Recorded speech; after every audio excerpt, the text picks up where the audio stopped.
Bienvenidos a Un Mejor Tú. Ahora, imaginemos por un segundo la siguiente situación, ¿vale? Ujú.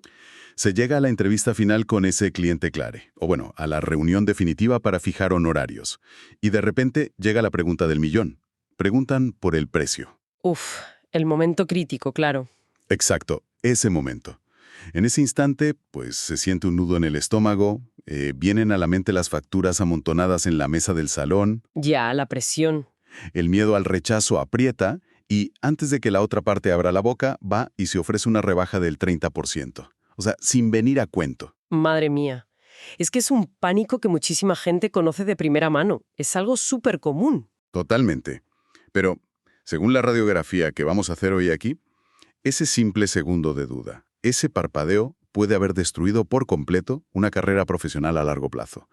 Así que, en esta inmersión profunda de hoy, nos adentramos en un análisis a fondo de una realidad ineludible. Vamos a ver por qué el viejo manual de instrucciones para tener éxito en el trabajo, pues básicamente ha saltado por los aires. Y es que, a ver, nos habían vendido una ilusión maravillosa, ¿verdad? Sí, la verdad es que sí. La promesa histórica era que el mercado laboral funcionaba como una máquina de meritocracia justa. O sea, el guión dictaba que bastaba con ir a la universidad, sacar buenas notas, colgar un diploma con letras doradas en el despacho y automáticamente, pues el mundo empresarial iba a hacer reverencias. Claro, te iban a poner la alfombra roja. Exacto, garantizando respeto, estabilidad y una jubilación dorada. Pero cualquiera que esté intentando buscarse la vida ahora mismo sabe que ese guión es ciencia ficción. Pura fantasía, vamos. El entorno actual es absolutamente voraz. Por eso lo que vamos a hacer hoy es deconstruir las ideas centrales de un material súper interesante. Son notas y transcripciones extraídas de un vídeo del conferenciante Daniel Aviv. Ujú. Un vídeo titulado Cuando sabes cuánto vales, dejas de dar descuentos. Y ojo, que no es una charla de motivación de estas ligeras para sentirse bien. No, para nada. De hecho, la misión de hoy es descubrir precisamente por qué ese viejo manual está roto, entender la diferencia que es abismal entre formación y preparación, y extraer tácticas reales para no malbaratar el trabajo propio. Eso es un manual de táctica de supervivencia cruda para entender por qué hay que dejar de venderse por 4 duros. Vale, pues vamos a desgranar esto, porque me parece fascinante. Y creo que ahí está la almendra de todo este asunto. Porque cuando las cosas se ponen difíciles, la reacción instintiva y masiva de la gente es tirar los precios. Totalmente. Es el instinto de supervivencia mal enfocado. Y el material que estamos revisando arranca precisamente por ahí, denunciando cómo cualquier evento externo, sea el que sea, se convierte en la excusa perfecta para exigir o conceder descuentos descarados. Ya, la tormenta perfecta. Ocurrió con la pandemia, ocurre con la inflación, o bueno, con el clásico argumento del cliente que te dice en plan, es que tengo al sobrino de un amigo que me lo hace por la mitad. Uf, el famoso sobrino. Qué pesadilla. Siempre hay un sobrino, ¿verdad? Pues la premisa que defiende el texto es tajante y contraintuitiva en estos tiempos de crisis. Dice que siempre es preferible que a uno lo contraten por ser excelente, no por ser barato. Claro. Y hay que entender la mecánica psicológica que se activa en el cerebro de quien contrata cuando alguien decide rebajar su tarifa por miedo. O sea, el material utiliza una frase que, la verdad, debería enmercarse. A ver, ¿cuál es?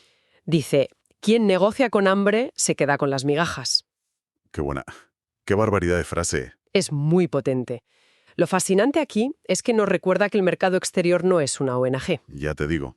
Es un ecosistema que está diseñado milimétricamente para maximizar los beneficios y minimizar los costes. Por defecto, su inercia natural va a ser intentar devaluar el talento ajeno. Esa es su naturaleza, no podemos ofendernos por ello. Claro, es que es su trabajo, por así decirlo. Eso es. Entonces, si un profesional llega a la mesa de negociación transmitiendo desesperación, bajando sus propios precios sin ninguna justificación técnica. Solo por miedo a perder el cliente. Exacto, solo por miedo.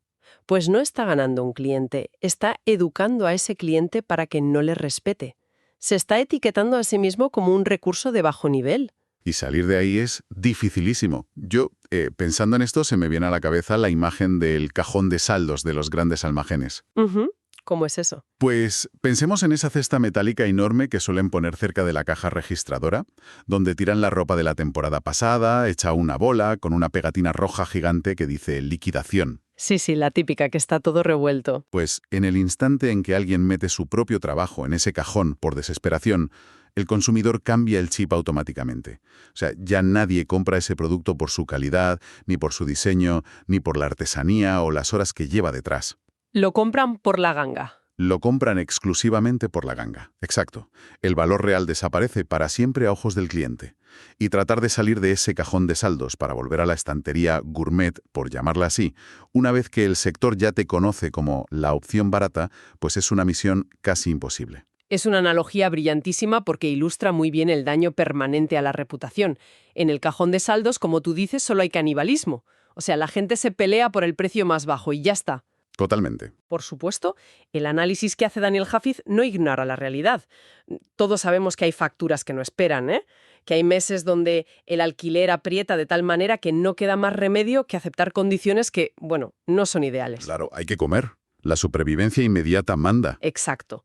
Pero la advertencia crítica aquí, y esto es lo importante, es que esa concesión temporal no puede convertirse en el modelo de negocio permanente.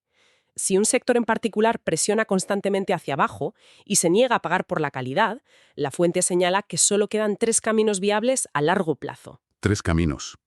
Que no son caminos muy amables, precisamente. Para nada, ¿eh? El primero es cambiar a la industria entera. Casi nada. Ya, casi nada, ¿verdad? Lo cual implica pues tener una fuerza de innovación tan brutal que logres imponer un nuevo estándar de precios y calidad tú solo. Claro, ser el disruptor absoluto. Eso es. El segundo camino es cambiar de industria directamente, coger ese talento, esas habilidades y llevarlas a un ecosistema que sí aprecie y pague ese valor añadido. Hacer las maletas y buscar un sector mejor. Exactamente. Y el tercer camino, que es el trágico, es dejar que la industria te trague. Uf. Es decir, acomodarse en la queja, aceptar las migajas perpetuas de las que hablábamos antes y vivir frustrado. Qué duro, pero qué real. En resumen, la lección aquí es que o mutas y te adaptas con fuerza o el mercado te devora. O sea, las convicciones sobre el propio valor tienen que ir por delante de las conveniencias a corto plazo. Porque, y esto es muy cierto, los servicios que se regalan acaban saliendo carísimos en salud mental y en estancamiento profesional. Totalmente de acuerdo. Pero claro, si seguimos el hilo de esto, si tirar los precios nos destroza a largo plazo y nos condena a ese temido cajón de saldos, la pregunta natural que sería cualquiera que nos esté escuchando es, a ver, ¿cómo demostramos nuestro valor real sin entrar en una guerra de precios? Claro, esa es la gran incógnita ahora. Porque, históricamente, la respuesta era muy obvia. Teníamos un escudo protector definitivo que justificaba estar en la estantería gourmet. Y ese escudo era el título universitario. El diploma. El diploma, eso es. Pero si ese escudo ya no nos protege de la voracidad del mercado, ¿qué demonios ha pasado con el paradigma del diploma? El material es lapidario al respecto, ¿eh? Asegura que la velocidad de los cambios actuales ha destrozado, literal, la forma tradicional en la que las organizaciones seleccionaban a su gente. Y fíjate que para comprender este colapso del diploma hay que mirar cómo la tecnología ha alterado el concepto de escasez. O sea, hace 40 años un título universitario era un comprobante de exclusividad absoluta. Sí, pocos llegaban ahí. Claro, demostraba que esa persona había logrado acceder a una información restringida, a bibliotecas cerradas, a catedráticos que eran inaccesibles para la inmensa mayoría. Pero Internet y la tecnología han democratizado el conocimiento de una manera tan radical que la información teórica ya no es un privilegio. Está a golpe de clic. Exacto, está al alcance de cualquiera con conexión Wi-Fi. A esto se le suma otro factor, y es que los sistemas educativos formales están completamente desbordados. Piensa que una universidad puede tardar, 5 años en actualizar un plan de estudios, aprobarlo y demás. Sí, la burocracia es tremenda. Mientras que el mercado o las herramientas de inteligencia artificial mismamente cambian cada 5 semanas. Es ahí donde el texto traza la que probablemente sea su distinción más importante. La diferencia abismal entre lo que es la formación y lo que es la preparación. A ver, frena un momento ahí porque aquí es donde se pone realmente interesante, pero también me parece un terreno un poco peligroso, donde las cosas pueden malinterpretarse. ¿Por qué lo dices? Se está insinuando entonces que ir a la universidad ya no sirve para nada. Porque, sinceramente, nadie en su sano juicio dejaría que le operaran a corazón abierto o que diseñaran los cimientos del puente por el que conduce todos los días personas que simplemente han visto, muchos tutoriales en YouTube y tienen mucha actitud. Ya. Entiendo por dónde vas. O sea, la educación formal tiene que valer algo. Los títulos siguen siendo importantes, ¿no? El material no dice que haya que quemar los diplomas. No, no, para nada, y haces muy bien en puntualizarlo. Esto plantea una pregunta importante. El autor no propone quemar las universidades, y la educación vale muchísimo. Es fundamental entender bien la línea que él dibuja para separar ambos conceptos. Vale, cuéntame. Él dice que la formación, es decir, ese título oficial de medicina, de ingeniería o de derecho, es el conocimiento técnico indispensable. Te da la base teórica y te otorga, digamos, el permiso o el derecho a entrar en el quirófano o a sentarte en la mesa de diseño. Te habilita. Te habilita. Pero tener solo eso hoy en día ya no basta. Ujú. ¿Por qué? Pues porque el sistema vomita miles de graduados idénticos cada mes de junio. Todos tienen exactamente la misma formación técnica básica. Vale, entiendo. O sea, la formación te hace elegible, te mete en el bombo, pero te convierte en un producto totalmente indiferenciado. Eres uno más en una fila de 1000 personas con el mismo papel. Exactamente. Y ahí es donde entra la preparación. La preparación es ese atributo dinámico, esa agilidad mental, que te permite resolver el problema cuando ocurre lo inédito. Lo que no está en los libros. Eso es. Volviendo al ejemplo del quirófano. La formación te enseña cómo hacer la incisión correctamente. Vale. Pero la preparación es lo que te salva cuando el paciente tiene una complicación hemorrágica imprevista que no estaba en el manual. Claro. Y tienes que tomar una decisión de vida o muerte en 3 segundos y además trabajando bajo presión y comunicándote bien con tu equipo. El mercado laboral ya no puede absorber a todos los graduados, así que el diploma se ha convertido simplemente en el filtro mínimo de entrada, en el ticket de acceso. Ya veo. Lo que de verdad inclina la balanza de las contrataciones y de los grandes salarios en el mundo corporativo actual son los hechos demostrables. O sea, la reputación resolviendo crisis reales y aportando soluciones pesa muchísimo más que una colección de maestrías o doctorados en la pared. Es decir, la teoría te abre la puerta del edificio, pero el instinto de supervivencia y la capacidad de resolución son los que te consiguen la silla en el despacho. Me gusta esa forma de verlo, sí. Entonces, si el título universitario ha perdido ese monopolio absoluto para justificar un salario alto, ¿qué es lo que están buscando desesperadamente las organizaciones modernas en su lugar? Porque la lista que extraemos del material es bastante reveladora. Sí, fíjate que menciona aptitudes que rara vez entran en un plan de estudios tradicional. Claro, es que no te dan una asignatura de esto. Se busca la capacidad de motivar a otros, de mirar a los ojos a la incertidumbre sin paralizarse, pensamiento estratégico puro, disciplina férrea, creatividad, una buena gestión del tiempo, que es implacable hoy en día, y autoconfianza. O sea, lo que tradicionalmente, y de forma un poco despectiva a veces, se relegaba bajo el término de habilidades blandas. Exacto, las soft skills. Pues esas habilidades se han convertido ahora en el núcleo duro de la empleabilidad. Hay un concepto fascinante en el análisis de Aviv. Él dice que el próximo gran reto global de cualquier compañía, independientemente de la industria en la que esté o de lo que fabrique, va a ser profesionalizar a los apasionados. Profesionalizar a los apasionados, ¿qué frase? Y la lógica detrás de esto es impecable, ¿eh? Hoy en día copiar un producto estrella o replicar un modelo de negocio innovador es cuestión de semanas para la competencia. Te copian enseguida, claro. Enseguida, entonces, la única ventaja competitiva real, la única que no se puede replicar ni descargar de Internet, es un talento humano que esté lleno de pasión, de entrega, de convicción y de resiliencia. Retener, motivar e inspirar a ese perfil de personas es el verdadero gran desafío del liderazgo moderno. ¿Sabes? Hay una imagen mental, una analogía fantástica que se me ocurre para ilustrar este cambio de paradigma empresarial. A ver, sorpréndeme. Pensemos en la diferencia abismal que hay entre tocar en una gran orquesta sinfónica clásica y formar parte de una banda de rock tocando en directo.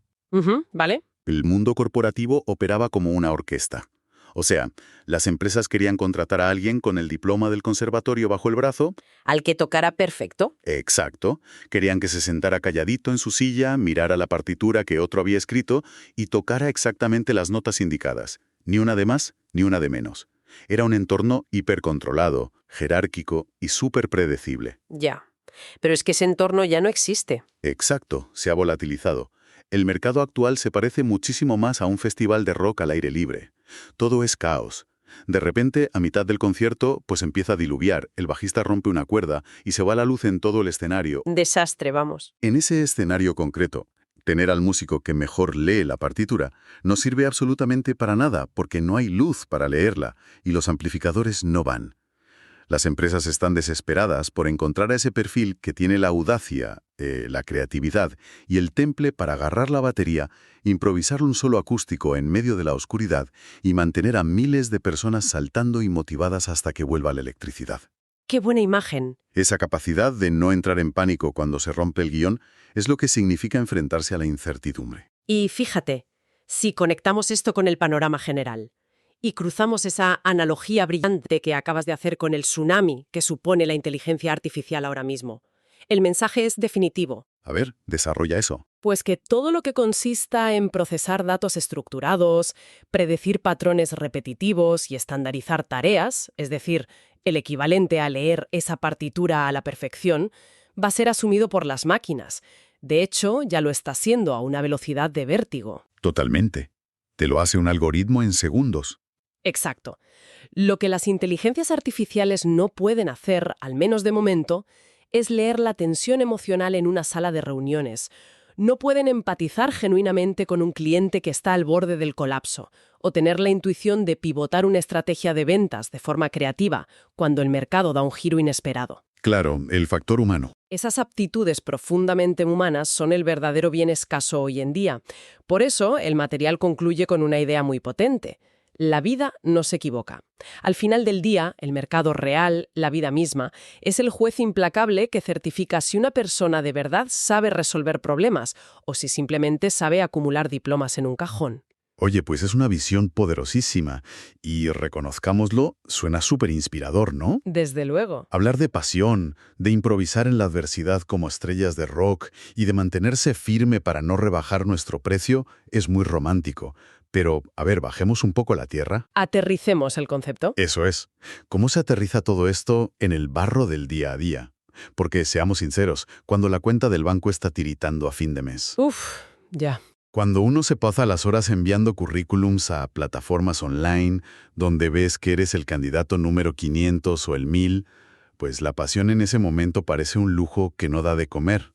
Es una frustración enorme, sí. Y aquí es donde el análisis de Javid propone abandonar las abstracciones, dejar la teoría e implementar lo que él llama un plan maestro. Eso es clave. Uno de los consejos más directos y provocadores que lanza es que ya no basta con ir por ahí repartiendo currículums sin más. Dice que hay que repartir al mismo tiempo el volante de tu negocio. Y ese es el verdadero punto de inflexión. Es el paso de tener una mentalidad de escasez, de estar a la defensiva, a adoptar una mentalidad de creación activa. O sea, mandar un currículum estándar y sentarse a esperar pasivamente junto al teléfono es en el fondo pedirle permiso al mercado para existir. Qué frase más dura, pero es verdad. Pedir permiso. Claro, es jugar a ser una víctima de las tendencias de contratación. Lo que propone este plan maestro es convertirse en un creador de soluciones. De hecho, fíjate, la fuente hace una crítica sociológica muy interesante. Aunque se dirige específicamente a la realidad de Latinoamérica, la verdad es que resuena en muchísimos entornos donde falta visión a largo plazo. Sí, aquí en España pasa 3/4 de lo mismo. Totalmente. Critica duramente la incapacidad que tenemos a veces de construir proyectos sostenidos por la constancia y la determinación, y señala que es literalmente imposible fundar las compañías del mañana usando las ideas del ayer. Ya, pero pongamos el dedo en la llaga un momento.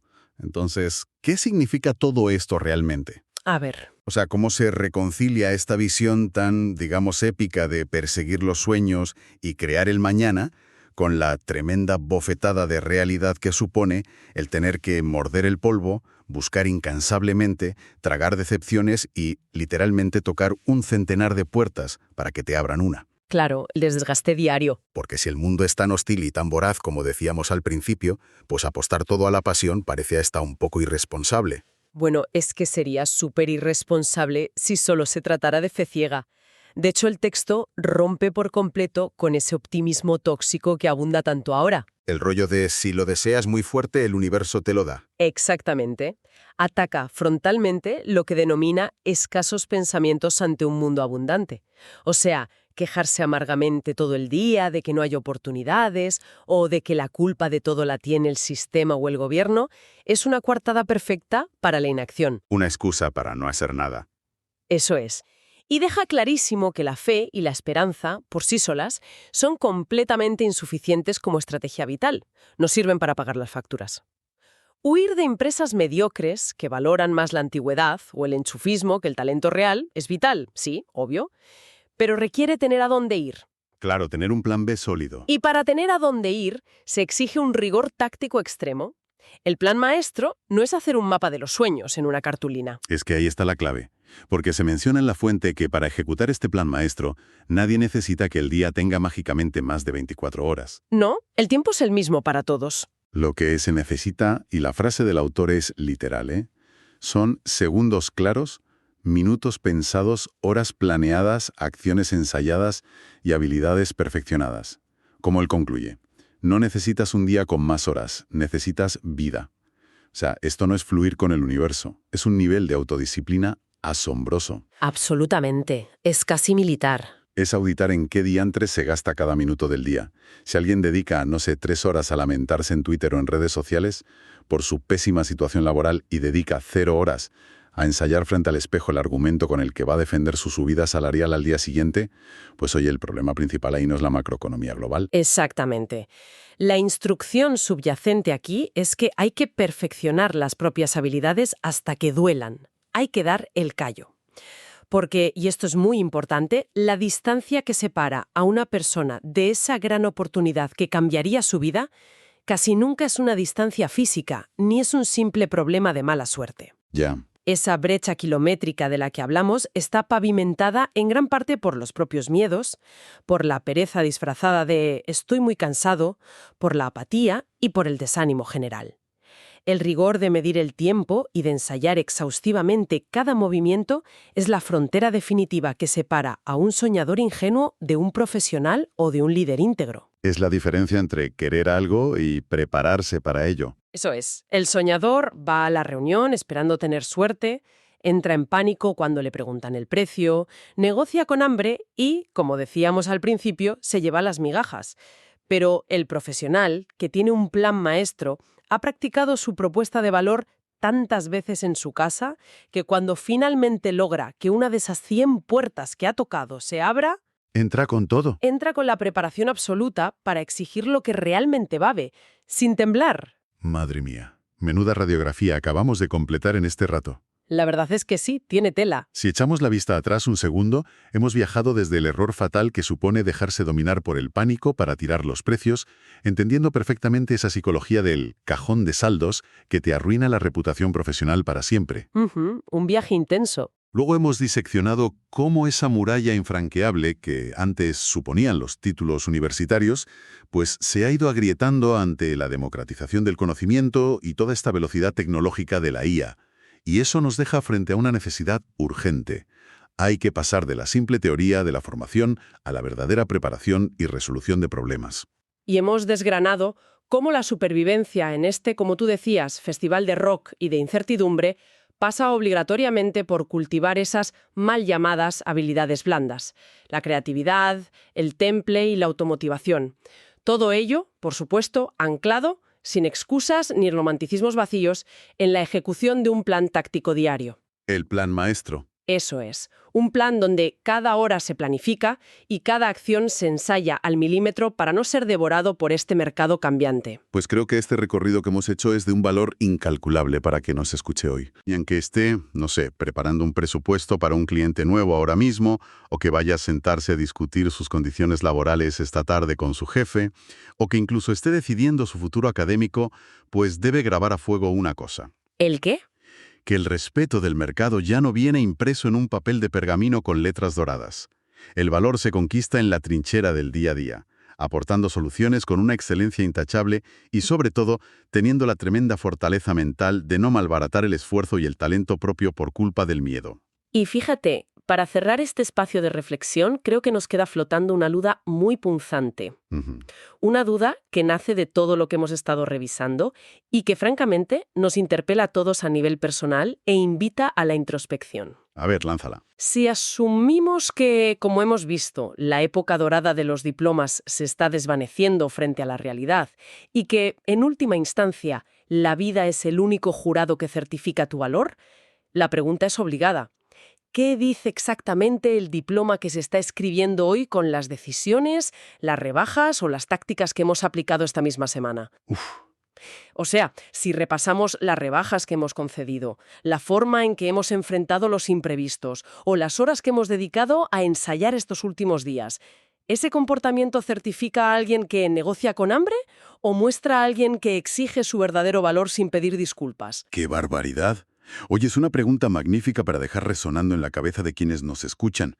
Te obliga a mirar el calendario, las tareas pendientes y tu propia actitud con unos ojos completamente distintos. Totalmente. Pues ha sido un análisis extraordinario y, diría yo, vital para los tiempos que corren. Muchísimas gracias a quienes nos han acompañado en esta exploración a fondo. Ha sido un placer. Que nadie rebaje sus convicciones. Haced valer vuestro trabajo. Y nos escuchamos en la próxima radiografía detallada. Hasta pronto.